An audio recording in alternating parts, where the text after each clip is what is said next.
Kings fall to the Warriors on the last shot of the game. Harrison Barnes misses the three that would have won it. And the series is evened up at 2-2. Sorry if I'm lacking energy or if my voice is weird. I do have COVID, which I probably got from going to game two of this series, but that was worth it. I am not upset with this game at all.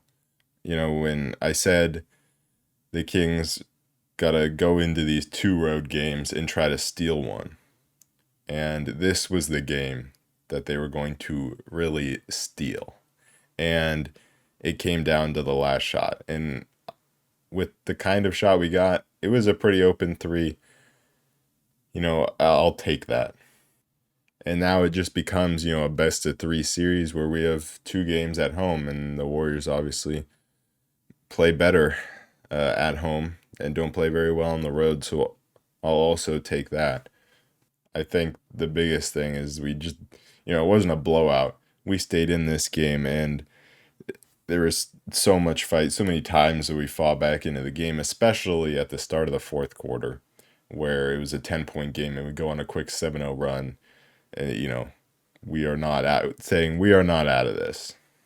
The Kings shot a lot better from three in this game, 40% on the game, but Harrison Barnes and Kevin Huerter still can't make one. Kevin Huerter only took one shot from deep, missed it. Barnes 1 for 6, including that last second miss. But the guy who finally showed up in this series was Keegan Murray, and honestly, I thought it would be Huerter showing up over Murray, but I was wrong. And he had 23 points, 7 rebounds, and was doing more than just catching and shooting. He made some moves to take advantage of mismatches and shoot over them in the mid range, and then made some good sidestep moves for three. And the only thing that he really could have done better was um, finishing, where he missed that one pretty open layup. But it was nice to finally have one of our three starters who are supposed to be able to hit threes actually hit threes. I mean, we just really need Kevin Huerter to be better, because not having Kevin Huerter play well really limits us in terms of who we can throw out there late in games. And I say that because Malik Monk was not good late in this game. This was very much a roller coaster of a game for Malik Monk. Just, some really good plays and some really bad plays. And I do think the bad plays probably outweighed the good plays. But at the same time, we need someone who's just going to do something and be a threat with the ball in their hands other than Fox. And right now, Kevin Huerter is just not performing offensively at all. So you have to live with Malik Monk being that guy. And he's just, not a guy that you can rely on. There's a reason he comes off the bench. He's not a guy you can rely on to perform and be a calm and collected, ball handler off the bench who's going to always make the right play. Like, that's just not him. And so what happens, late in the game in the fourth quarter, where we have Fox out there, we have Davion out there, we have Barnes out there, and we have Sabonis, and so that leaves one more spot. And I think Keegan Murray doesn't get that spot for two reasons. One, because I think Mike Brown feels that we need another ball handler out there, because Davion, while he did actually show that he could attack the basket and make plays off the dribble this game, he doesn't trust him to be the secondary ball handler even and make plays. And Keegan is not, making plays offensively. And I think the other thing is he doesn't trust Keegan defensively, especially late in games. And so that means you're going with a smaller guy. And so that means, well, I guess it could have been Trey Lyles, but again, I think that comes back to the Trey Lyles isn't going to do too much with the ball in his hands. And so it comes down to Malik Monk or Kevin Huerter. And, obviously you're not going with Kevin Huerter in this situation. It's funny because Kevin Huerter was actually a plus 14 in this game. And I think that is a great example of why plus minus is, not always the best stat to look at.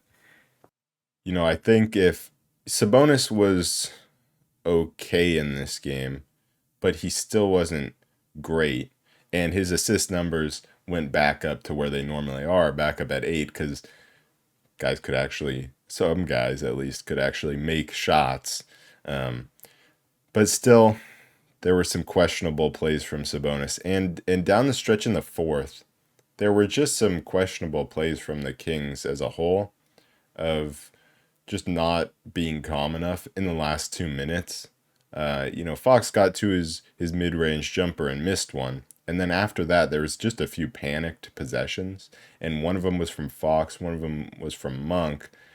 And I think those are the types of situations where you need Sabonis to step up a little more and catch the ball and calm everything down and direct traffic.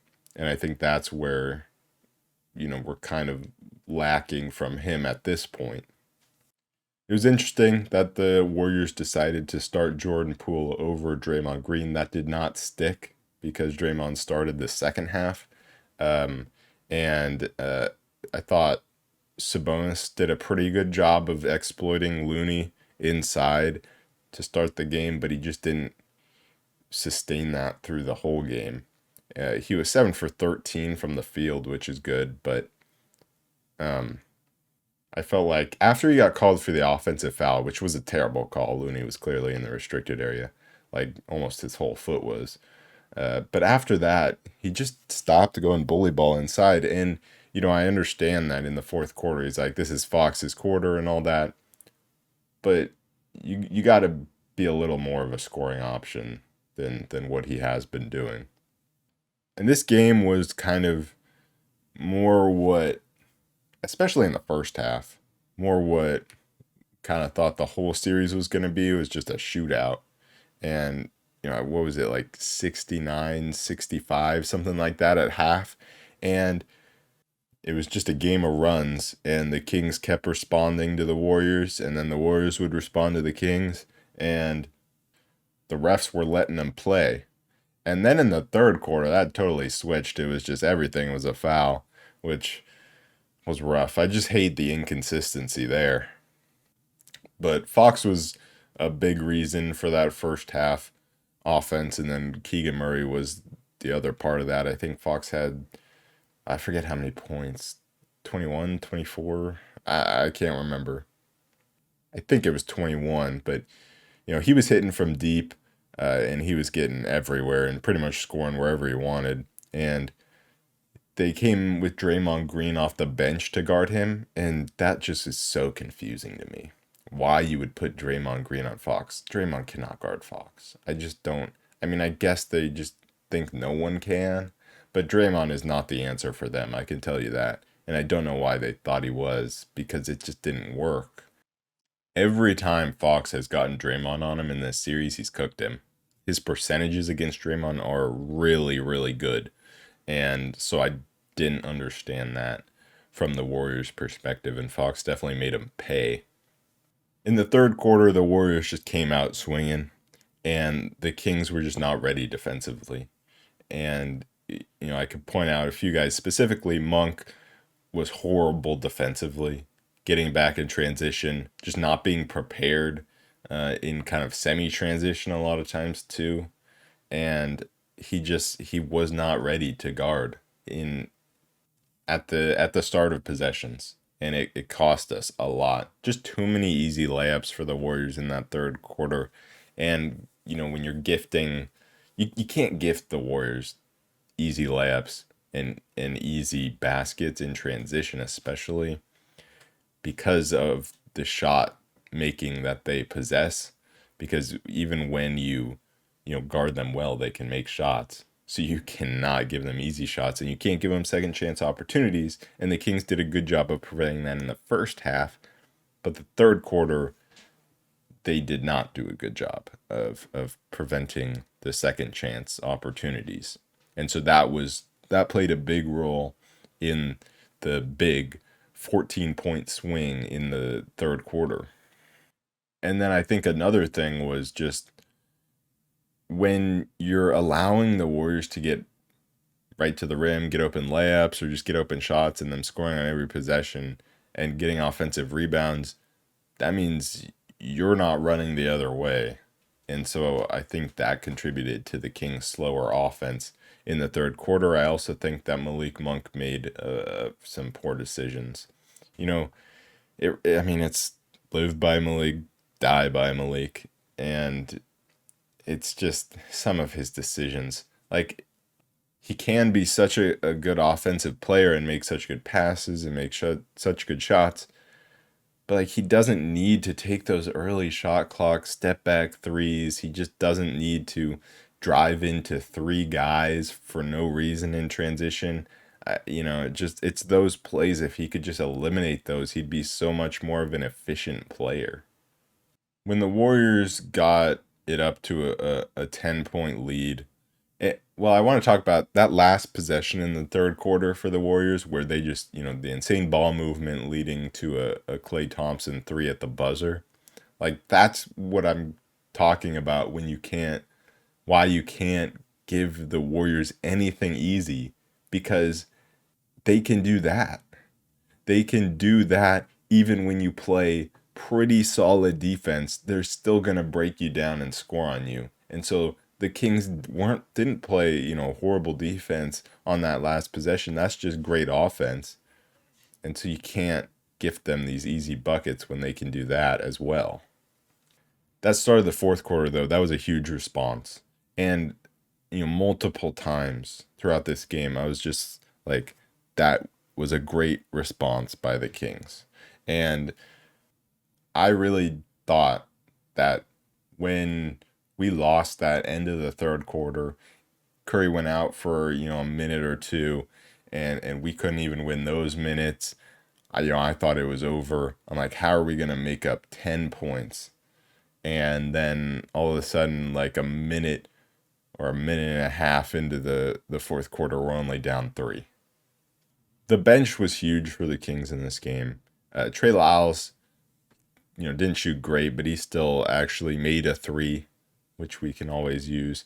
And then Davion was great defensively, and he was also making plays on the offensive end, which is kind of why I wanted Keegan in the game instead of Malik at the very end when it's just kind of the Fox show, and then you want to surround him with shooters, and Keegan's obviously providing that shooting at that time. And then the reason I'm saying this is because Davion was doing enough to be the secondary ball handler as a guard that can actually make something happen if he gets the ball. Like, he was doing enough where I would have been comfortable having him out there and Malik not. He knocked down one of two threes. He looked confident there. He looked confident in the mid-range, getting to the basket. I mean, just a really good game for Davion Mitchell, making things really tough on Steph. Alex Len was also good again in his 11 minutes, just providing that rebounding, that rim protection, that deterrence, and then just being able to set screens and be big and dunk on the other end. It's really just so simple for him. And he just has to keep it simple, and he has. And so it's just the same thing every game. The offense finally came around for the Kings in this game, but there is still a whole nother level.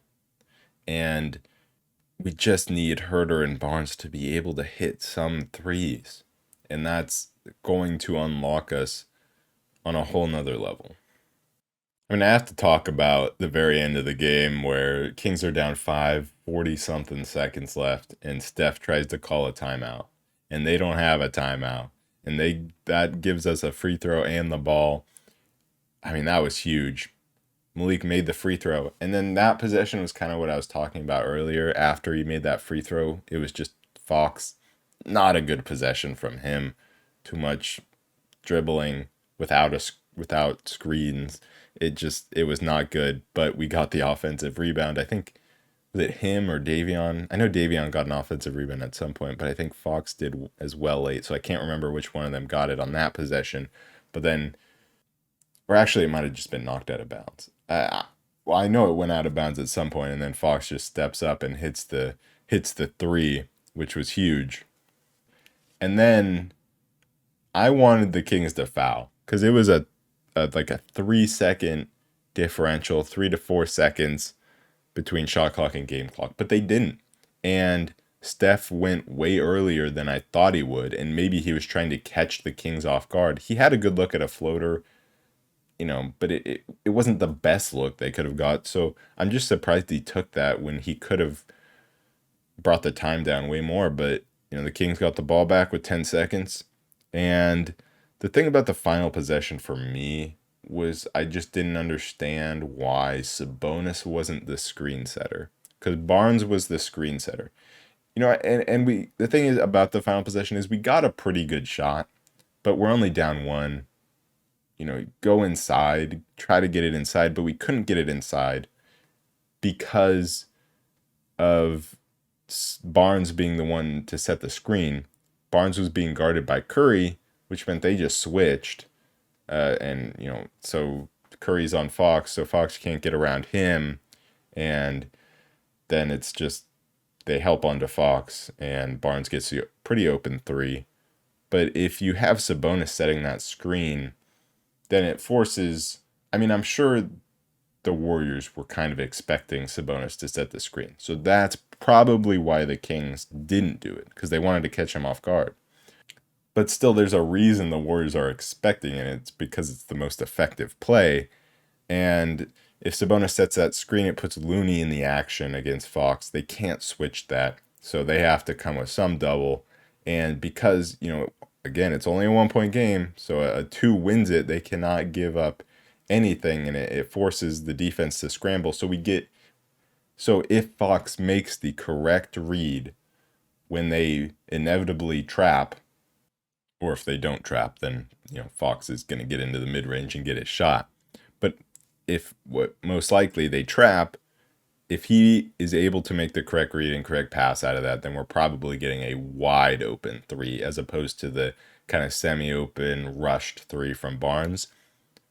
And we had so much time left. Like 10 seconds is a long time to have a play like that. This wasn't a 5 second, or we had 10 seconds, so we had enough time to let that play develop, which is why I thought we should have gone with a Sabonis screen there.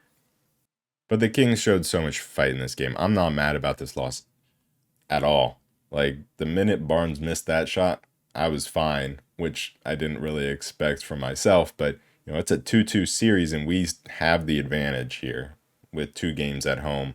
And we played them super well in this game. And they're great at home. And in every single game, it's not like there's been something that's happened that I don't think is replicable, right? It's not like every single person is shooting great and that's the reason we won or we were even in it. Like every game, it's like that still isn't our full capability, and this game was a lot closer to it. But Barnes can play better, and he's shown that. Huerter can play better, although he hasn't shown that in this series yet. And I think Fox has shown that he can play great every game. And, you know, I think the thing that's interesting with Sabonis is, I mean, they are sagging off him so much. And he took, I think, 3 mid-range shots in this game and only made one of them. And he was practicing those extra before the game. He only made one. He shoots 47% on mid-rangers on the season, which is a great percentage. It's better than a guy like DeMar DeRozan. And it's obviously because gets open looks. But if they're going to give him those open looks, he just has to take them. And especially when they're as close as he was. If he can just knock down 3, 4 of those in a game, that's what's going to open up the offense for him, because it's going to make guys push up on him more, which is going to allow cutters to have more space inside and is going to open up his passing game. It's also going to open up his ability to make a cut inside and get deeper position to score. So it opens up his passing and his scoring so much more. And that's, I think, the biggest thing that we need from him to unlock him on the offensive end. I think in terms of defense, the defense was not great in this game, especially in that third quarter, like I talked about. And there were also just multiple times where Steph got wide open for three after like one screen. Like twice that happened, and then Thompson got too open as well. And Fox just didn't stay attached to Steph at one point. Sabonis was late to step up on Clay on one point. I mean, you have to play perfect against these guys pretty much. You can't have any lapses defensively. Everyone's got to be tuned into where they are and what's happening. And so guys just need to be able to stay attached. And I think especially on out of bounds plays or on when they're clearly setting something up from the top of the key, I think we should be switching more, or at least going out and doubling if they have the ball, on a wing for three, and then trying to recover from there, because there were too many times where the defender was running around a screen and was just too late to contest. And you just can't have that against those guys. So I think the bigs, Sabonis has to be the one to step up there. I just think that's a better game plan, because the Warriors, while they have gotten inside more in these last two games than the first two games, they still love to shoot the three. So switching out onto them and forcing them off the 3-point line, I think, is still the better option. Also, the Warriors' shot making has just been great these past two games, and it's, in this one it was great, and we were still in it. We can contend with these guys. There's no doubt about it. Anyways, that is it for this episode of the Roll Report. If you're watching on YouTube, make sure to like, comment, and subscribe. If you're listening to the audio version of the podcast, make sure to leave a rating and a review. You can follow me on Twitter at _the Roll Report.